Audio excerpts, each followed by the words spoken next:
Ողջույն սիրելի ժողովուրդ, շատ կարճ պիտի խոսեմ, եթե ժամանակ ունեցա երեկան եթեր եմ անելու, դեռ չեմ կողնորոշվել, կախված կլինի, թե այսօր ինչ գործեր պիտի ունենամ ավելի ուշ։ Պետք է շնորհավորեմ նախ եւ առաջ մեր Հայաստանի Հանրապետության այն մեր ժողովրդի ազնիվությունը ողջունելով ձեր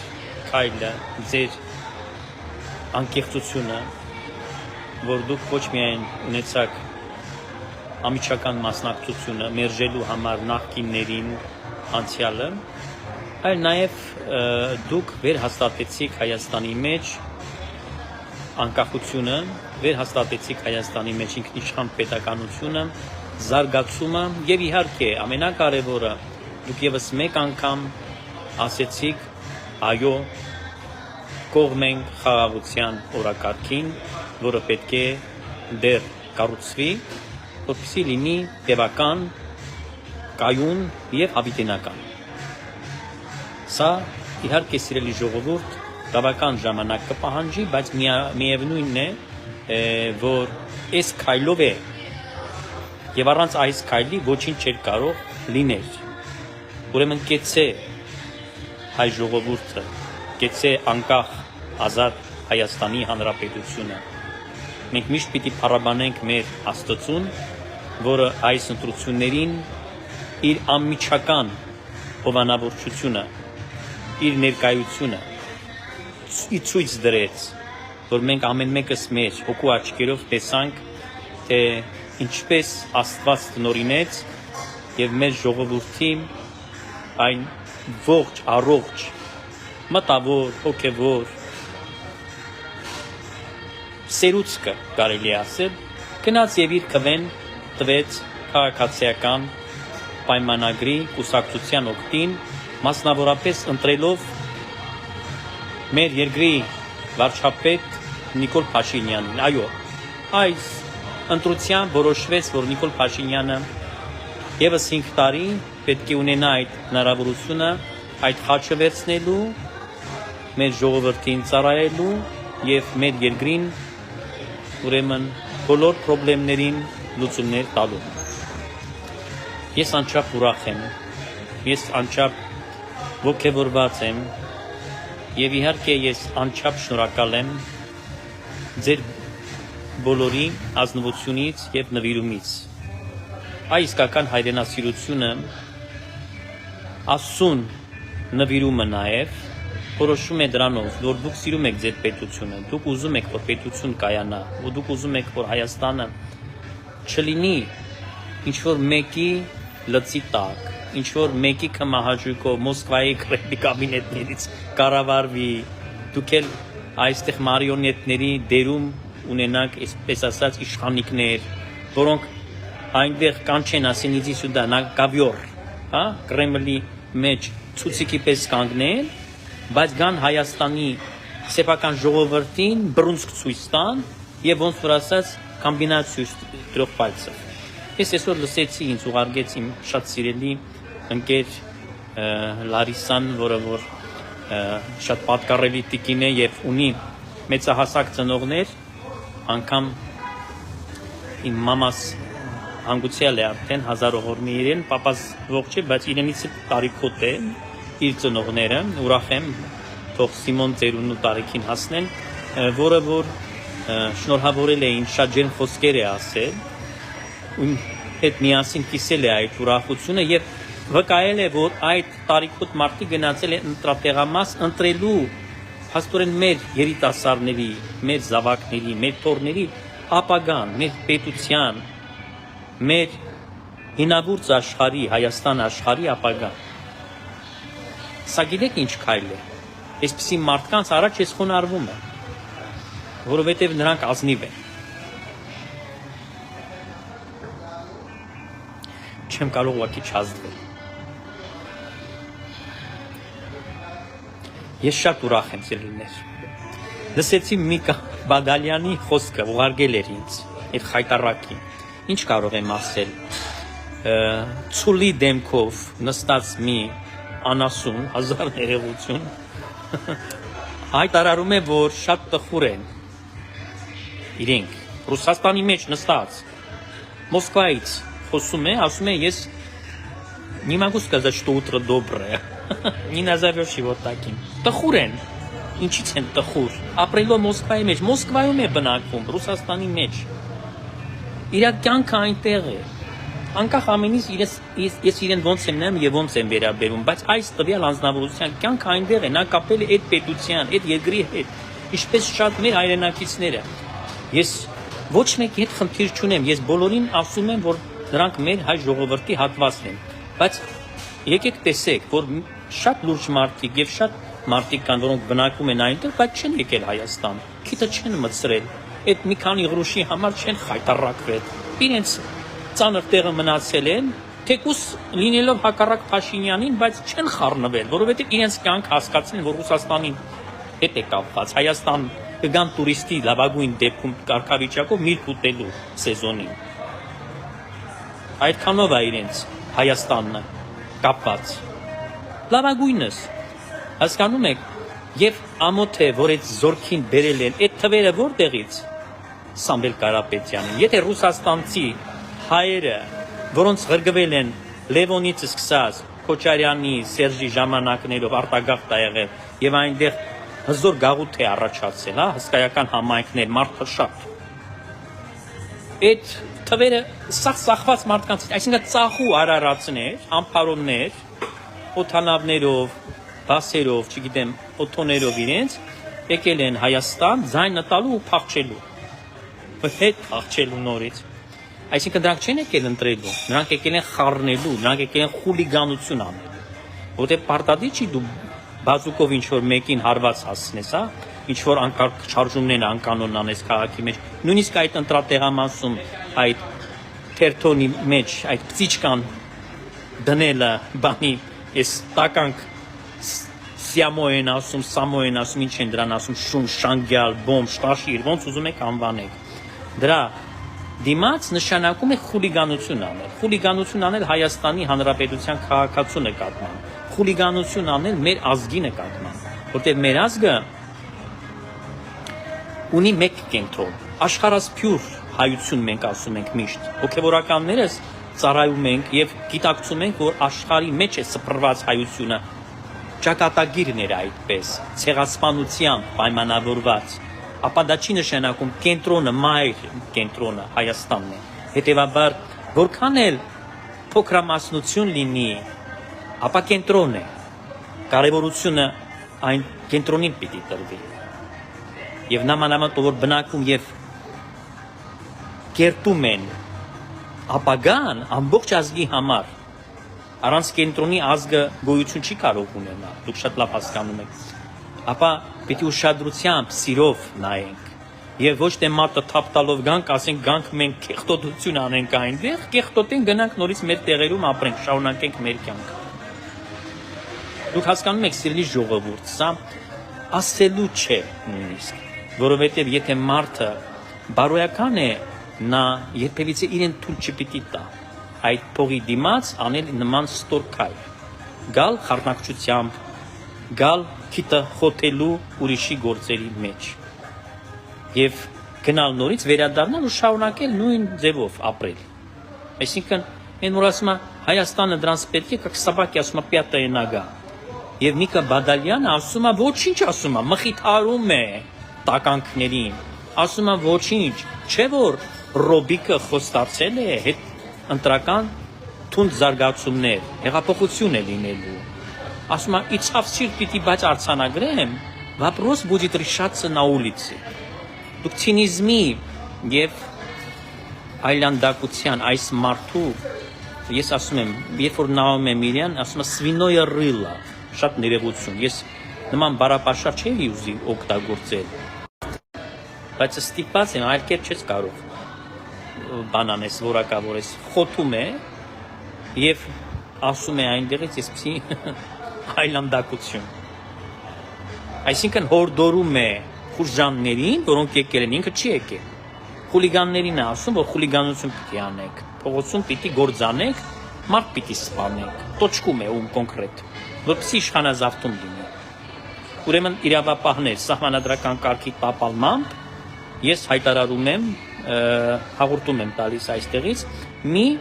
կարևոր հաղորդում։ Ձեզ խնդրում եմ, այդ տականքը, եթե հանկարծ Հայաստան ոտը գցի, կալանավորեք դրան։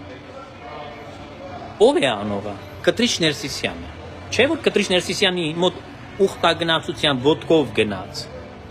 մինչև կտրիչը։ Էս են էս մարդիկ։ Դրանք չեն հանգստացել, դրանք հանգիստ չունեն։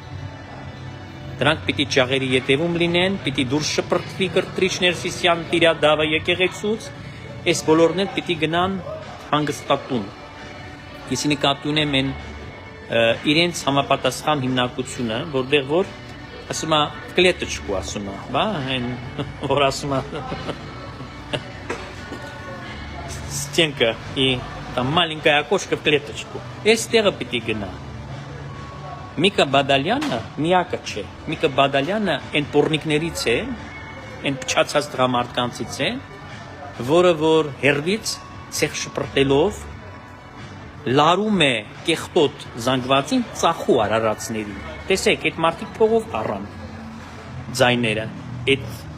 զանգվածը որ գնաց տվեց, այդ տոկոսները, պիտի մենք փաստենք, տեսեք եկեղեցական այս ամփարով մտնոլորտը ինչ ստեղծեց։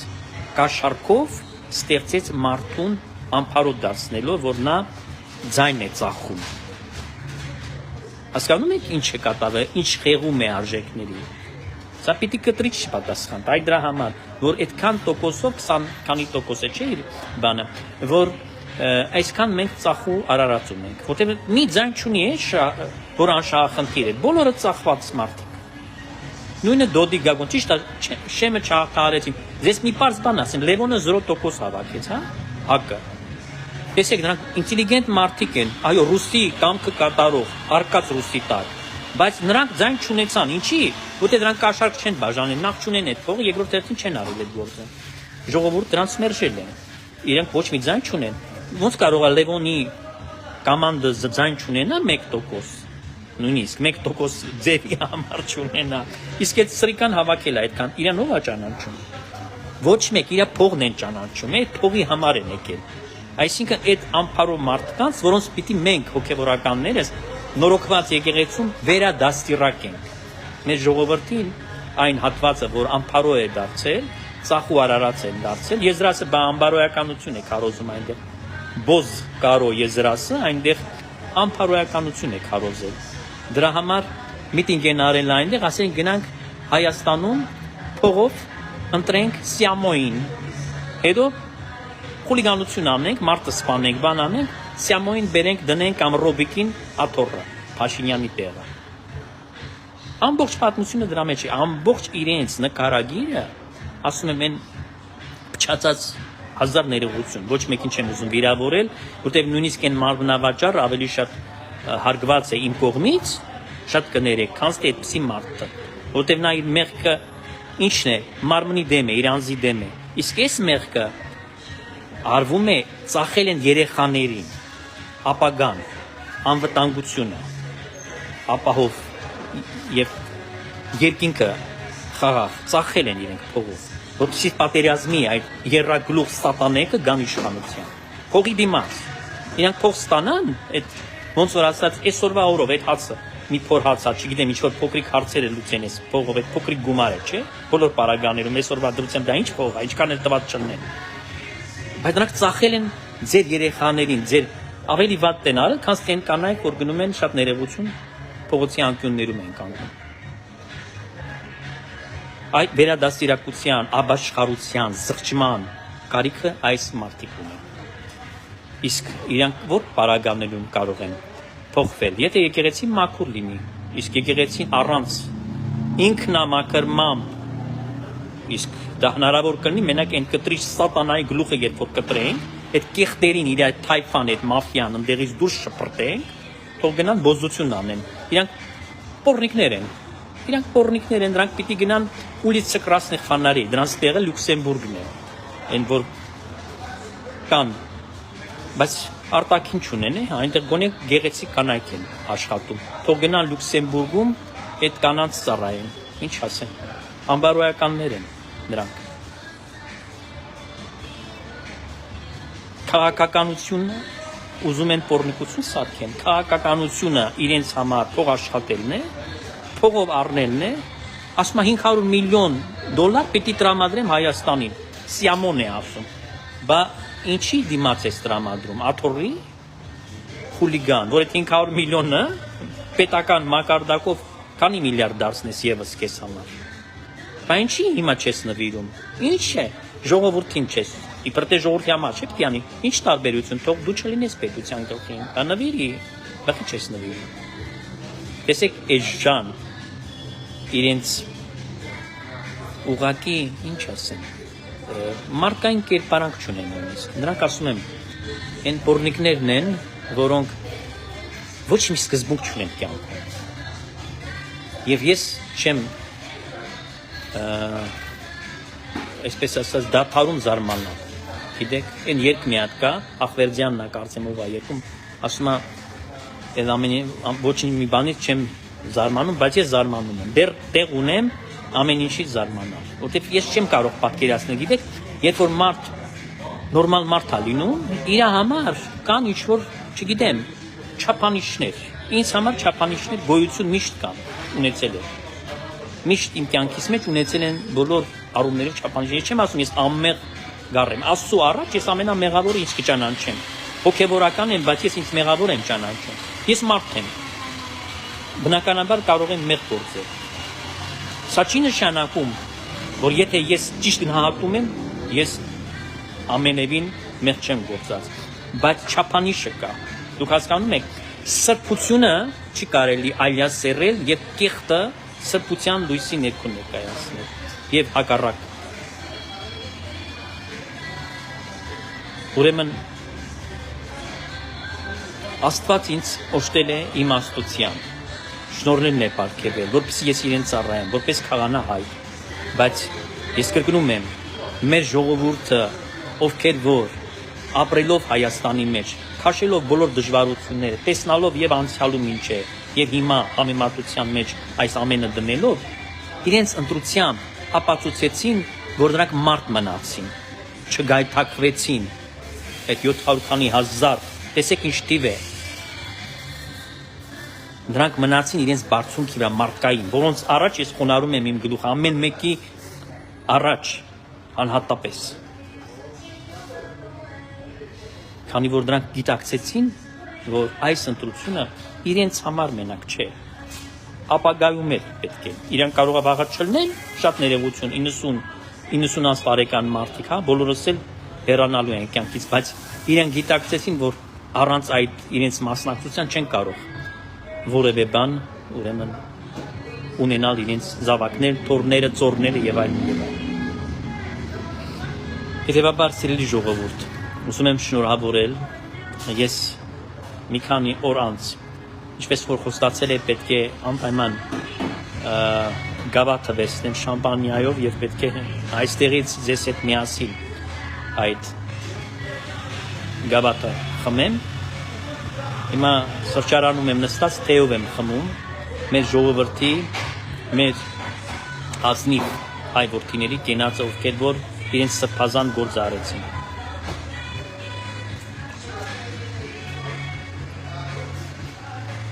Ձեր կենացը լինի, թող պահապան լինի մեզ, բոլորիս Աստված, առաջնորդի մեզ, ապրենք ավետարանի խոսքով։ Ավետարանը մեզ միշտ ցույց է տալիս այն ճանապարհը, որը տանում է դեպի հավիտենական փրկություն։ Մեզ ավետարանը ուսուցանում է լինել հնազանդ իշխանություններին։ Ես հորդորում եմ այն բոլոր մոլորյալներին, ովքեր որ փողի դիմաց կփորձեն վաղը մյուս օրը, չգիտեմ, երբ որ խելքը կփչի իրենց մեջ սատանան կգործի, որ ուզենան ոտնձգություն անել, որը հիշեն այդ խոսքը։ Հնազանդ եղեք իշխանություններին, ընդունեք այդ ընտրության արդյունքը եւ պետք է ապրեք եւ աշխատելով ձեր նկարագիրը փոխելու, ձեր հոգեվորը կերտելու։ Այսա շատ կարևոր եմ համարում։ Ձեզ հետ այս խոսքերը ուզեցի կիսվել եւ կմաղթեմ նաեւ, որ առաջիկայում կսպասենք շատ լուրջ զարգացումների եկեղեցում, վերջնական, այսպես ասած, հաղթական փուլին կմաքրենք այս եկեղեցին սիրելիներ, որովհետև եկեղեցին, երբ որ մտնի բնականon հունի մեջ, սա երաշխիք է, որ հասարակության մեջ միշտ առողջ մտքեր, առողջ գաղափարներ, առողջ դատողություն, առողջ ոգի կլինի այդ հասարակության մեջ։ Այսքանը լավ մնացեք։ Եթե ասեցի արդեն երեկոյան ուշ ժամի կարողանամ, ես կաշխատեմ շարունակել քննարկումները, եթե ոչ, ապա ուրեմն մեկ այլ օր։ Ցտեսությունն եմ մաղթում եւ կհանդիպենք նորից։ Խնդրում եմ շատ տարածեք, կսպասեմ ձեր գրառումներին եւ լայքերին սիրելիներ։ Խաղաղությամբ մնաք։